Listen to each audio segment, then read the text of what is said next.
Hello everyone, welcome back to my channel. आज की कहानी है अंधेरी नगरी चौपट राजा। एक बार एक साधु अपने शिष्यों के साथ एक नगर में भिक्षा लेने गए। नगर पहुंचकर साधु ने अपने शिष्यों से कहा, सभी अलग अलग दिशा में भिक्षा लेने के लिए जाएं और भिक्षा मिलने के बाद वापस यहीं आकर इकट्ठा हो। यह सुनकर सभी शिष्य अलग अलग दिशा में भिक्षा लेने के लिए निकल पड़े।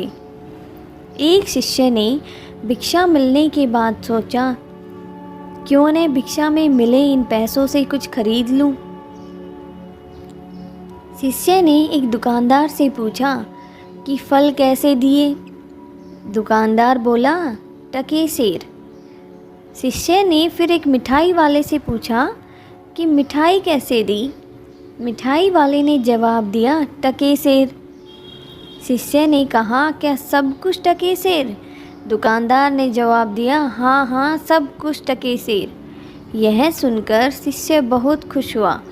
उसने भिक्षा में मिले पैसों से मिठाई खरीद ली। फिर अपने गुरु के पास पहुंचा।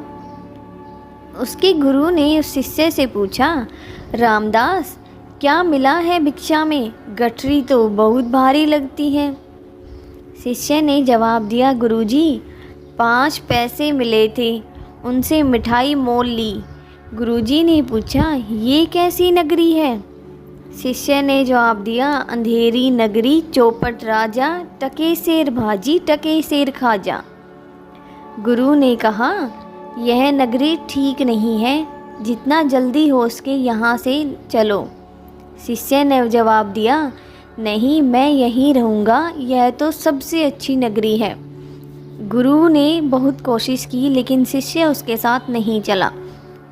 गुरु ने कहा, अगर तुम्हें कभी भी ज़रूरत पड़े तो तुम मुझे याद करना, अभी हम चलते हैं। यह कहकर वह साधु अपने बाकी शिष्यों को लेकर वहाँ से चल दिया।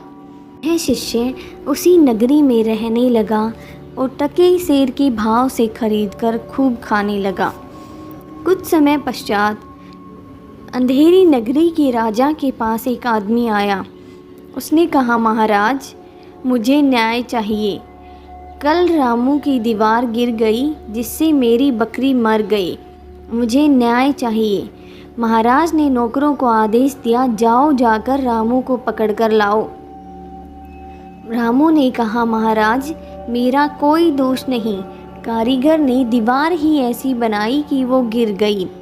महाराज ने कहा, इसे छोड़ दो, जाकर कारीगर को पकड़ लाओ। कारीगर ने कहा, महाराज, मेरा कोई कसूर नहीं, चूने वाले ने चूना ही ऐसा खराब बनाया कि दीवार गिर गई। महाराज ने कहा, ठीक है, जाकर चूने वाले को पकड़ कर लाओ। चूने वाले ने कहा, महाराज, मेरा कोई दोष नहीं, भिश्ती ने चूने में पानी ज़्यादा डाल दिया, जिससे चूना कमज़ोर हो गया। महाराज ने कहा, जाओ, जाकर भिश्ती को ले आओ। भिश्ती ने कहा, महाराज, मेरा कोई कसूर नहीं, कसाई ने मशक इतनी बड़ी बना दी थी कि उसमें पानी चला गया। महाराज ने कहा, इसे जाने दो और जाकर कसाई को ले आओ। कसाई को दरबार में लाया गया। कसाई ने कहा, महाराज, मेरा कोई कसूर नहीं, गडरिये ने मुझे टके सेर में इतनी बड़ी भेड़ बेच दी कि मशक बड़ी बन गई। महाराज ने कहा, ठीक है, जाकर गडरिये को ले आओ। महाराज ने गडरिये से पूछा, क्यों गडरिये, इतनी बड़ी भेड़ क्यों बेची? उसने जवाब दिया, महाराज, कोतवाल साहब की सवारी आ रही थी, इस कारण मैंने छोटी बड़ी भेड़ का ख्याल ही नहीं किया, मेरा कोई कसूर नहीं है। राजा ने कहा, अच्छा, इसे जाने दो और कोतवाल को पकड़कर ले आओ। महाराज ने पूछा, क्यों कोतवाल, तुमने ऐसी शानदार सवारी निकाली कि गडरिये ने घबराकर बड़ी भेड़ बेच दी। महाराज, मेरा कोई कसूर नहीं। कोतवाल ने जवाब दिया कि मैं तो शहर के इंतज़ाम के लिए जा रहा था। मंत्री मन में सोचने लगे, यह तो गज़ब है, ऐसा न हो कि ये बेवकूफ़ इस बात पर सारे नगर को फूंक दे या फांसी दे दे। मंत्री ने कहा, नहीं, तुमने इतनी धूम से सवारी क्यों निकाली? महाराज ने कहा, हाँ, तुमने ऐसी धूम से सवारी क्यों निकाली जिसका परिणाम यह हुआ कि बकरी मर गई। महाराज ने सिपाहियों से कहा कि कोतवाल को ले जाएं और ले जाकर उसे फांसी दे दें। जब कोतवाल को फांसी देने लगे तब देखा कि फांसी का फंदा बड़ा है और कोतवाल साहब बहुत दुबले पतले। फांसी का फंदा उनके गले में फिट नहीं हो रहा था। यह बात सिपाहियों ने आकर महाराज को बताई। महाराज ने कहा, बकरी के मरने पर किसी न किसी को तो फांसी देनी ही है, तो जाकर एक ऐसा आदमी ढूंढ कर लाओ जिसके गले में यह फांसी का फंदा सही आ जाए। सिपाही एक ऐसे आदमी को ढूंढने निकल पड़े जिसके गले में फांसी का फंदा फिट रहे।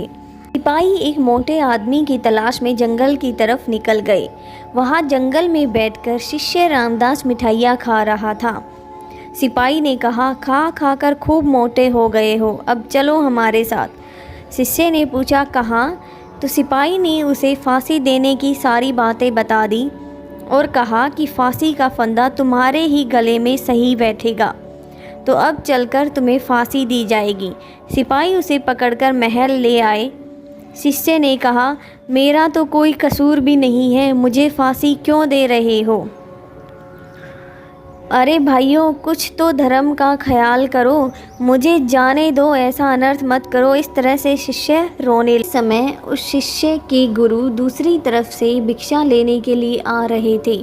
गुरु को देखकर शिष्य गुरु के चरणों में गिर गया और रोने लगा, गुरुदेव मेरी मदद कीजिए, मुझे बचा लीजिए, ये लोग मुझे फांसी दे रहे हैं।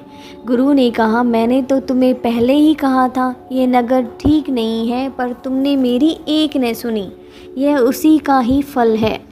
और यह सुनकर वह शिष्य रोने लगा। गुरु ने कहा, कोई बात नहीं, अब तुम मेरी बात सुनो। उसने सिपाहियों से कहा, सिपाहियों किनारे हो जाओ, मुझे अपने शिष्य को कुछ उपदेश देने हैं। सिपाहियों ने कहा, जरूर गुरुदेव, आप उपदेश दीजिए। ये कहकर सिपाही किनारे हो गए। गुरु ने अपने शिष्य के कान में कुछ समझाते हुए कहा, जिसके बाद शिष्य खुश होकर चिल्लाने लगा, हाँ, फांसी पर मैं ही चढ़ूँगा। गुरु ने कहा, नहीं बच्चा, हमने इतना समझाया कि हम फांसी पर चढ़ेंगे, स्वर्ग जाने में बूढ़ा जवान क्या। शिष्य ने कहा, आपको गति अगति से क्या, फांसी पर मैं चढ़ूँगा। दोनों को फांसी पे चढ़ने के लिए लड़ता देखकर सिपाही आश्चर्यचकित हुए। उसी समय महाराज वहाँ से आए। महाराज ने कहा, क्या हो रहा है ये? सिपाहियों ने कहा, ये दोनों गुरु चेला पागल हो गए हैं, दोनों ही फांसी पर चढ़ना चाहते हैं। महाराज ने गुरु से पूछा, क्या हुआ, आप दोनों फांसी पर चढ़ने के लिए क्यों लड़ रहे हैं? महाराज ने कहा, महाराज की बात पर गुरु ने जवाब दिया, इस समय ऐसी शुभ घड़ी है, जो भी मरेगा सीधा स्वर्ग जाएगा। ने कहा, फिर तो फांसी पर मैं ही चढ़ूँगा।